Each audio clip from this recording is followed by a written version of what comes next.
materi yaitu tentang metode penentuan isi kurikulum pendidikan vokasi sama dengan kelompok 10 tadi.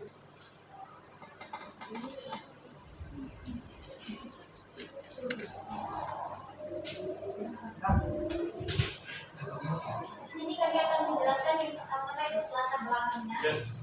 Metode analisis atau analisis tugas adalah proses memecah suatu tugas kompleks menjadi langkah-langkah yang lebih kecil dan berurutan untuk memahami sebenarnya apa yang diperlukan untuk menyelesaikannya.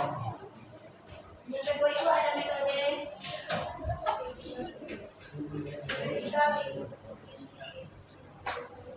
incident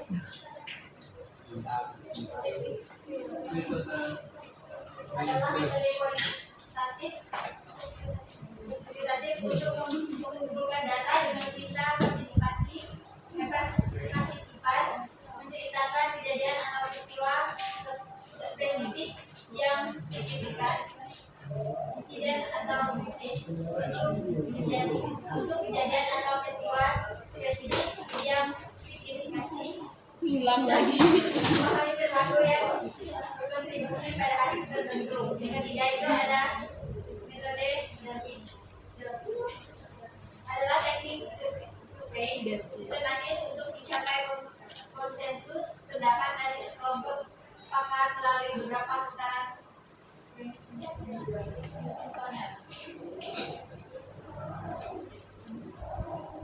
Materi selanjutnya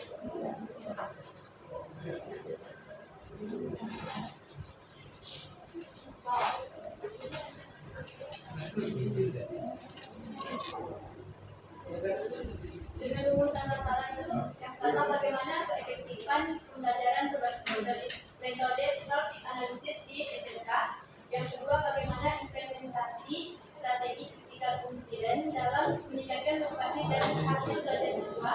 Yang ketiga bagaimana implikasi penggunaan metode terapi di konteks pendidikan Indonesia. Materi yang pertama itu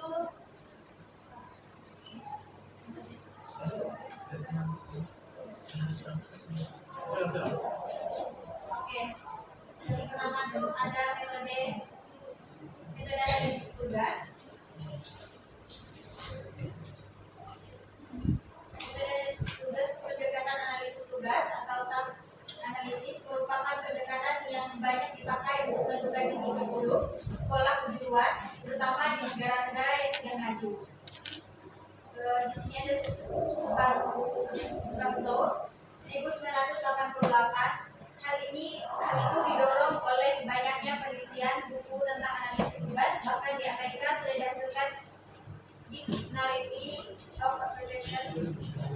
Dari sumber-sumber tersebut selanjutnya dibuat kajian secara sistematis aspek-aspek perilaku dari persyaratan kerja tersebut dijabarkan langsung dari deskripsi pekerjaan dan deskripsi tugas. Pendekatan ini dilakukan dengan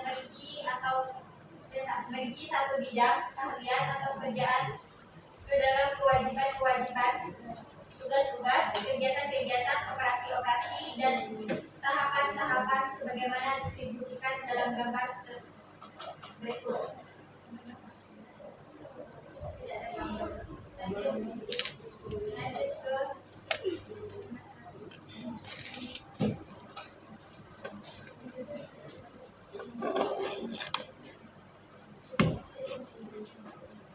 Selanjutnya, implementasi strategi critical incident dalam meningkatkan motivasi dan hasil belajar. Strategi critical incident efektif untuk meningkatkan motivasi dan hasil belajar siswa. Membina pembelajaran menjadi aktif, menyenangkan dan relevan dalam pengalaman mereka sendiri. Strategi pembelajaran itu sendiri merupakan rencana tindakan termasuk penggunaan metode dan pemanfaatan berbagai sumber daya dalam pembelajaran. Strategi critical incident merupakan munculnya strategi pembelaan aktif. Pembelaan aktif itu sendiri berasal dari strategi critical incident itu sendiri, yang artinya pembelajaran teknik critical incident. Satu cara yang digunakan untuk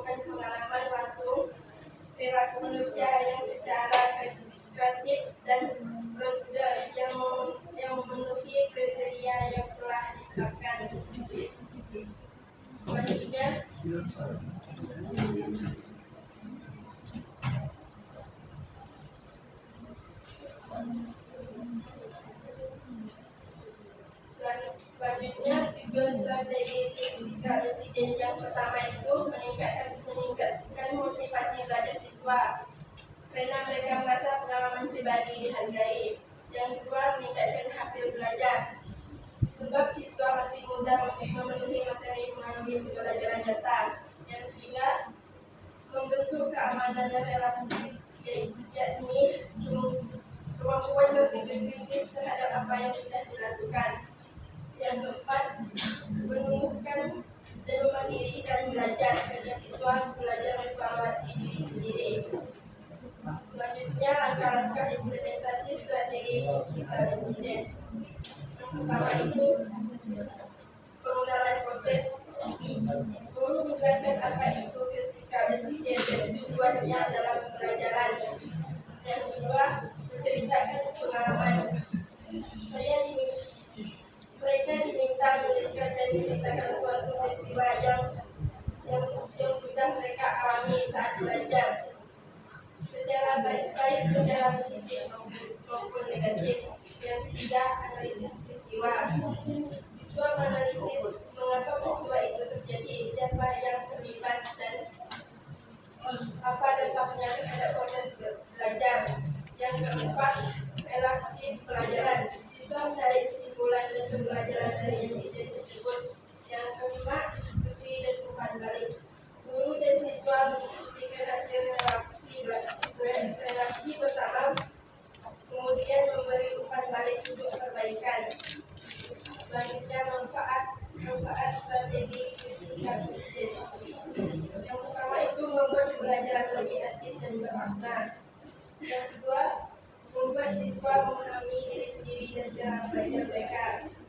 Yang ketiga, meningkatkan komunikasi dan empati antar siswa. Yang keempat, membantu guru mengetahui kendala dan pengalaman siswa selama belajar. Yang kelima, meningkatkan motivasi belajar karena siswa merasa pengalaman mereka dihargai.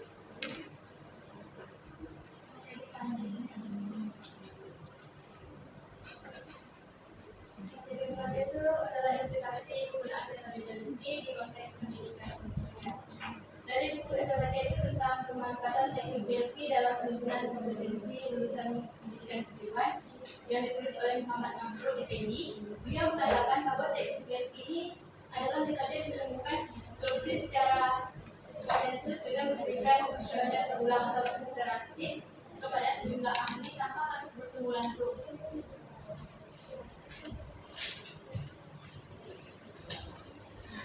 Dan dari jurnal ilmiah di pendidikan karya Trianul Budoko Susanto, Seiba Saima yang Keras, Teresia Antini Senda, Muhammad Yusuf Mustaqim. Mereka mengatakan bahwa metode DLP itu memiliki peran penting dalam pengambilan keputusan di bidang pendidikan karena kemampuannya mencari konsensus dari berbagai ahli secara sistematis dan partisipatif.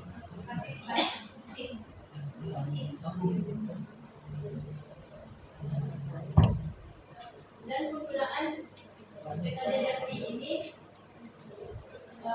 dalam pendidikan menunjukkan pola yang konsisten dalam 3 fungsi utama, itu pengembangan guru, evaluasi kompetensi, dan perumusan kebijakan. Teknik ini juga diterapkan untuk memvalidasi instrumen asesmen yang relevan dengan dunia kerja dan pendidikan ini, seperti pada program praktik industri dan wilayah tugas akhir.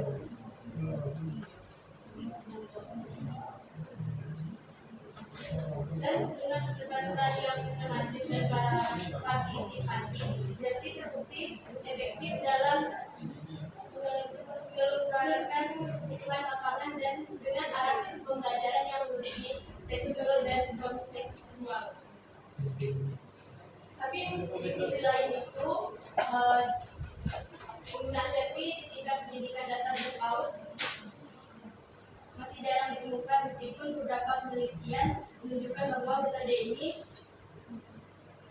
juga dapat efektif untuk merancang strategi pembelajaran berbasis permainan dan pengembangan produktif anak. Dan umumnya metode ini atau metode Delphi ini paling umum ditemukan di pendidikan tinggi dan vokasi, sementara penerapannya pada pendekatan pendidikan dasar dan sekolah. Untuk bisa implementasi penggunaan metode Delphi di konteks pendidikan Indonesia. Jadi, secara teoretis, metode Delphi berkontribusi pada penguatan paradigma pengambilan keputusan partisipatif dalam pendidikan. Apalagi di tengah upaya menuju desentralisasi pendidikan pada penguatan otonomi sekolah serta kampus, dan ini memberikan cara sistematik untuk mengumpulkan dan mengkonsolidasi pendapat ahli dari berbagai tindakan.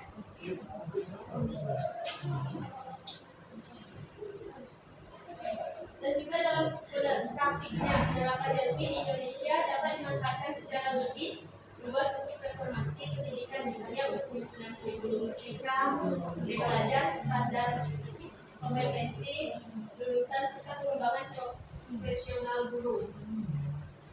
Jadi metode Delphi ini memiliki peran penting dalam memperkuat budaya pengambilan keputusan partisipatif di dunia pendidikan Indonesia.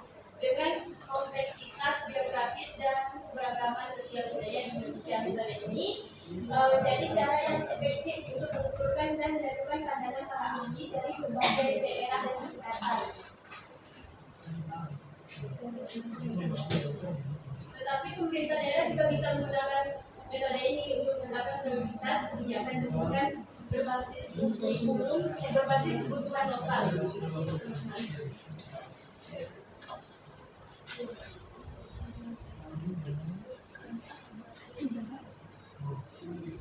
Sekian materi dari kami.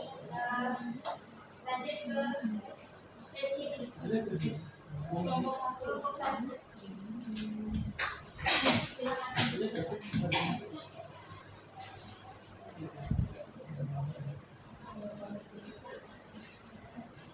Tadi kan itu di metode Delphi kan ada konteks pendidikan Indonesia berperan penting dalam pendidikan.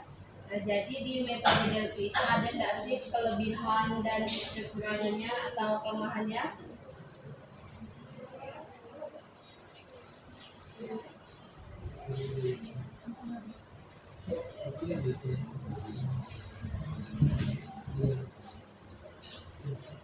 Betsy, boleh nggak dua lagi mewakili kelompok satu bertanya? Ini harus 3.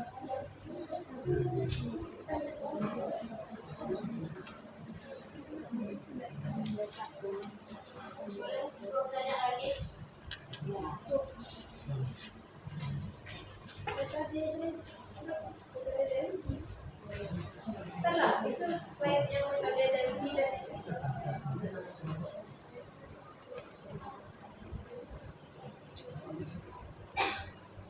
contoh metode Delphi itu seperti apa? Maksudnya ya ini kan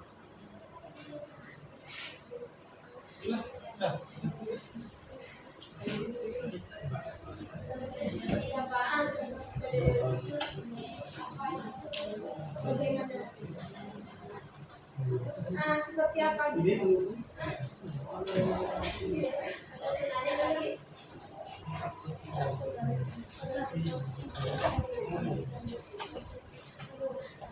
Oh, contoh nyatanya ya. Biar lebih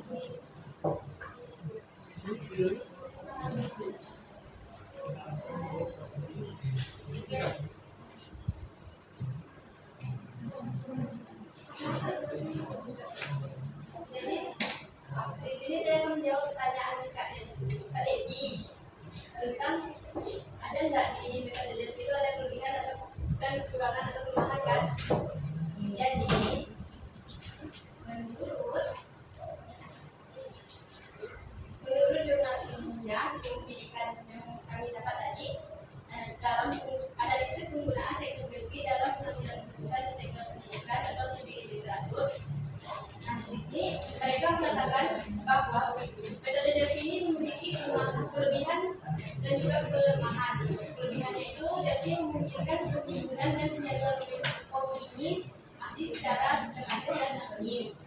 Yang kedua itu metode Delphi sangat berguna untuk membahas isu-isu kompleks yang butuh banyak meneliti. Itu seperti perumusan kurikulum masa depan atau indikator keterampilan arah tersebut. Dan ketiga itu hasil konsensus yang diperoleh dari Delphi bersifat kualitatif dan dapat diuji validitasnya secara ilmiah. Dan Delphi ini juga fleksibilitas bentuknya. Tapi dengan semua ada kekurangannya, ada kelemahannya. Karena itu tantangan pertama adalah kebutuhan waktu, koordinasi dan keahlian teknis yang tinggi. Kedua itu proses berulang membutuhkan komitmen dan strategis yang seringkali sulit. Ketiga itu kualitas hasilnya sangat bergantung pada keberagaman dan kapasitas tenaga. Jika panel kurang kecil atau terlalu homogen, misalnya hanya dari satu institusi konsensus yang menghasilkan dan tidak representatif. Yang keempat itu di Indonesia sendiri keterbatasan pemahaman dan pengalaman dalam menerapkan Delphi juga masih sangat menjadi hambatan. Jadi kalau lebih singkat itu kelebihan Delphi ini terletak pada kemampuannya yang meskipun terdapat berbagai ahli secara anonim dan sistematis dan serta fleksibel bentuknya itu atau dapat kita sesuaikan dengan kebutuhan riset itu. Tapi kelemahannya itu tetap ada kayak kebutuhan waktu yang tinggi, risiko bias akibat pandemi yang tidak berangkat, keterbatasan pengalaman teknis dan perencanaannya.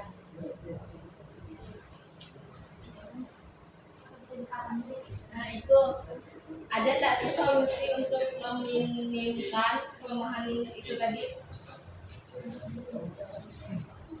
Bagus. Berkembang gitu Bapak. Harus berkembang dengan Dari jumlah kemudian yang sama, saya juga mengatakan ada solusinya, itu latihan teknis bagi para peneliti dan dosen tentang metode Delphi perlu diperluas. Terus juga muncul panduan praktis dalam bahasa Indonesia dan membangun basis data calon panelis dari berbagai latar belakang untuk meningkatkan kualitas dan keberagaman responden. Dengan demikian juga kan perubahan yang ada itu bisa diinginkan dan potensi Delphi sebagai alat pusat pendidikan itu dapat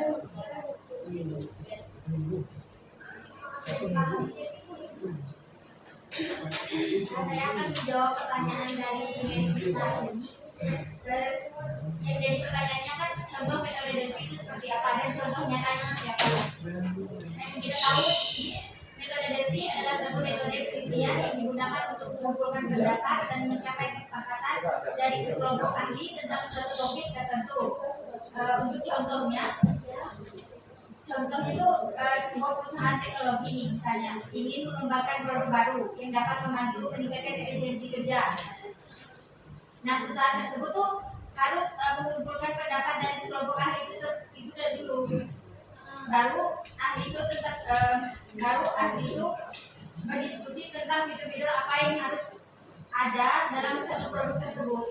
Misalnya kalau di konteks pendidikan itu seperti apa? Itu tadi kan di dunia kerja atau perusahaan ya. Nah, kalau untuk di dunia pendidikan itu seperti apa?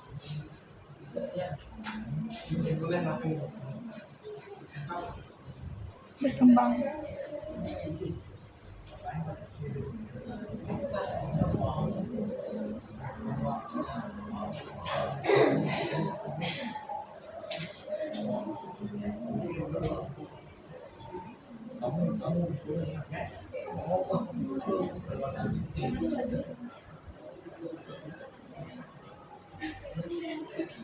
Kalau dalam pendidikan tuh misalnya ada sebuah universitas ingin mengembangkan kurikulum baru misalnya untuk meningkatkan program studi pendidikan guru misalnya. Nah, universitas tersebut tuh ingin mengumpulkan pendapat dari sekelompok ahli tentang kompetensi apa saja yang harus dimiliki oleh lulusan program studi tersebut. Misalnya program studi kampung. Nah, para ahli itu harus berdiskusi dulu seperti itu. Apa yang harus mereka kumpulkan dulu untuk mendapatkan sekelompok ahli tentang kompetensi apa yang harus dimiliki oleh lulusan tersebut.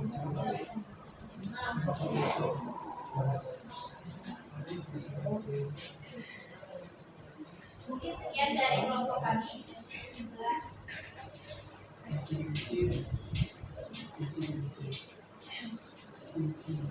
Baik, kesimpulannya yang pertama itu metode analisis meningkatkan keterampilan efektivitas belajar praktis. Yang kedua itu strategi kritikan insiden meningkatkan motivasi dan partisipasi aktif siswa. Yang ketiga itu metode yang terbukti menjadi pemberitaan yang efektif partisipasi dalam mengambil keputusan di bidang pendidikan.